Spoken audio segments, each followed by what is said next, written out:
Have you ever wondered what really happens when you grow old and find yourself completely alone?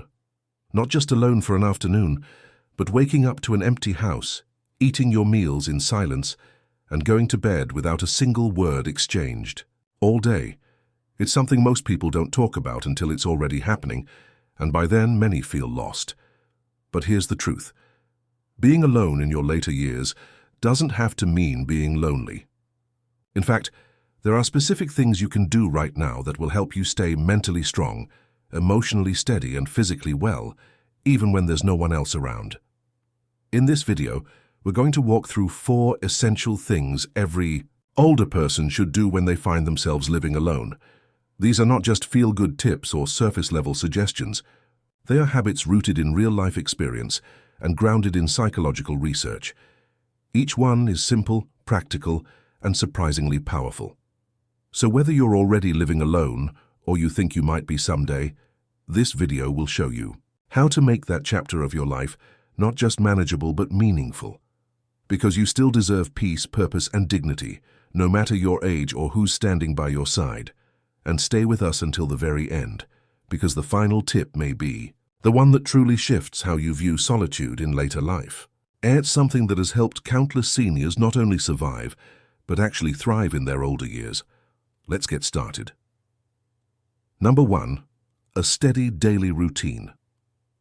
One of the first things that starts to unravel when you're left alone in old age is your sense of time. Without people coming and going, without appointments or activities lined up, the days can blur together. You might find yourself eating breakfast at noon, staying in your pajamas all day, or not even realizing what day it is. That may seem harmless at first, but over time this kind of disorientation chips away at your mental clarity and emotional balance. That's why one of the most important things you can do is create a simple, steady, daily routine. Not something strict or complicated, but a basic structure that gives your day a beginning, a middle, and an end. Waking up at a certain hour, washing up and getting dressed even if no one will see you, preparing a proper breakfast, setting time aside for movement, a hobby, or just some fresh air, having a fixed time for dinner, turning off the lights at a reasonable hour. This kind of routine isn't about being busy, it's about giving your brain and body something to count on. When your environment is quiet and your social circle has gotten smaller, the predictability of routine can provide the sense of order and calm your mind still needs. Psychologists often say that humans are wired for rhythm. And as we get older, rhythm becomes even more essential. It keeps anxiety from creeping in, it helps regulate your sleep. It even supports better digestion and brain function. For example, one man named Walter, an 81-year-old widower, shared how after his wife passed he lost all track of time. Days became a fog. But once he decided to set a daily rhythm, even just making his bed and opening the curtains at the same time each morning, he felt a sense of control return. Eventually he added morning walks and evening tea. These small anchors gave shape to his days, and with it, a greater sense of peace. When you're left alone, it's easy to let time slip away unnoticed. But the absence of others doesn't have to mean the absence of structure. In fact, having a rhythm to your day is one of the most powerful tools you have to protect your mental and emotional health. It's a quiet kind of self-care that no one else may see, but you will feel it every single day. Number 2, gentle movement. For a stronger body and clearer mind. One of the hardest parts of growing old alone is how still life can become. You wake up, sit in one chair, move to another, maybe walk to the kitchen, then it's back to the chair. Hours pass without much movement. Days pass without much energy. And over time, your body begins to feel it. Your back stiffens. Your joints hack. Your balance weakens. And before long, even standing up feels like a task. But here's what many don't realize. You don't need a gym membership, a workout plan, or fancy equipment to stay active. What you do need is consistency and the willingness to keep your body moving, even in small, simple ways. Movement doesn't just protect your muscles and bones, it's also deeply connected to your mood, memory, and even how sharp your thinking stays as you age. Walking to the corner and back, stretching your arms while the kettle boils, standing up, and sitting down 10 times in a row from your favorite chair. All of this sends a powerful message to your body. I still need you. In fact, studies have shown that light daily movement in older adults can lower the risk of depression, improve sleep, and even delay cognitive decline. That means staying active isn't just good for your heart or legs, it's good for your peace of mind. Take Elena, for example, a 78-year-old living alone in a quiet neighborhood. After her husband passed, she rarely left the house. Her knees began to ache. She felt tired even after resting. Then one morning, she decided to walk to her mailbox, and the next day, she did it again. A few weeks later, she was walking the block. It didn't change her life overnight, but it gave her something to look forward to each morning. She said she felt more awake, less anxious, and proud of her body again. This isn't about becoming an athlete. It's about preserving your independence. When you keep your body active, you're not just stretching muscles, you're stretching time. You're giving yourself more years with more freedom, more days where you can rise from bed without help, make your own meals, water your own plants, and perhaps just as important, gentle movement connects you with the outside world. A walk around the block might mean seeing a neighbor, feeling the sun, hearing the birds. Those tiny moments matter. They remind you that even if you're living alone, you're still part of something larger. So move a little every day, not because someone's watching, but because you're still here. And your body, no matter its age, deserves to be used, respected, and cared for. If you're still watching this video and finding these insights valuable, please comment number 2 below to let me know you're here. And if you haven't subscribed yet, I recommend you subscribe and turn on the bell so you don't miss any videos. Your support helps us continue creating good content to inform and inspire you. Now, let's move forward.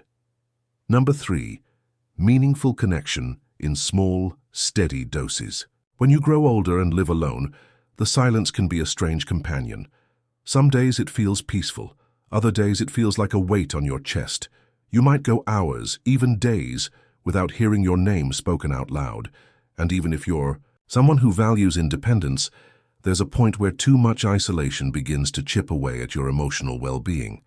But here's something many people get wrong. Staying connected doesn't mean you need a big group of friends or constant social activity.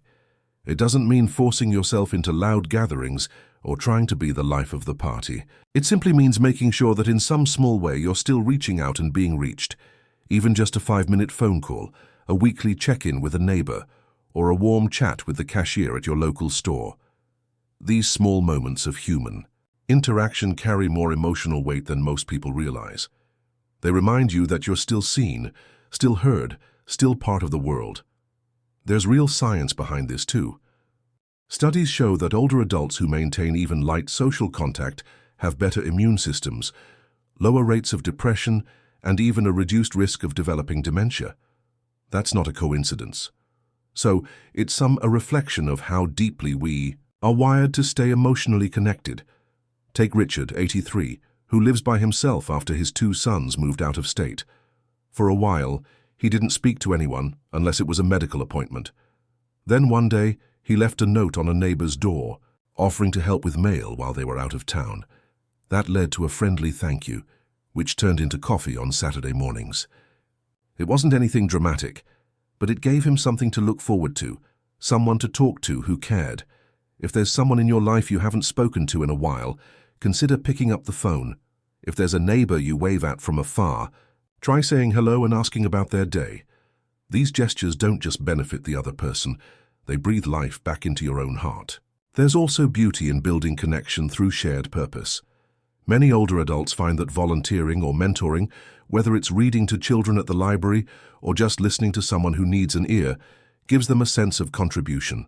You may be alone in your home, but your presence, your story, and your wisdom still hold value. Loneliness is not about how many people you're surrounded by. It's about feeling disconnected. And that feeling can be changed even with one conversation, one kind gesture, one new routine. So reach out even if it feels a little awkward. Extend the invitation even if it's just for coffee or a walk. Staying socially connected isn't about avoiding solitude.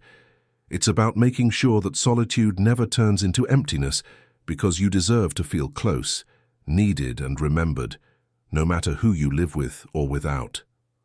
Number 4, a personal purpose that gives you a reason to get up. There's a quiet danger in old age that doesn't get talked about enough. It's not just loneliness or physical decline, it's the loss of purpose. When the job ends, the house goes quiet, and people stop, depending on you. It can start to feel like you're no longer needed, like the meaningful part of life is behind you. But let me tell you something important. That feeling is a lie. Purpose doesn't retire, and it doesn't disappear when others stop asking for your time. It simply changes shape. And when you're living alone, finding that new shape becomes one of the most powerful things you can do for yourself. Purpose doesn't have to be grand. It doesn't need applause. It just needs to matter to you. It could be something as simple as writing letters to your grandchildren, growing tomatoes in your backyard, keeping a journal, or restoring an old table.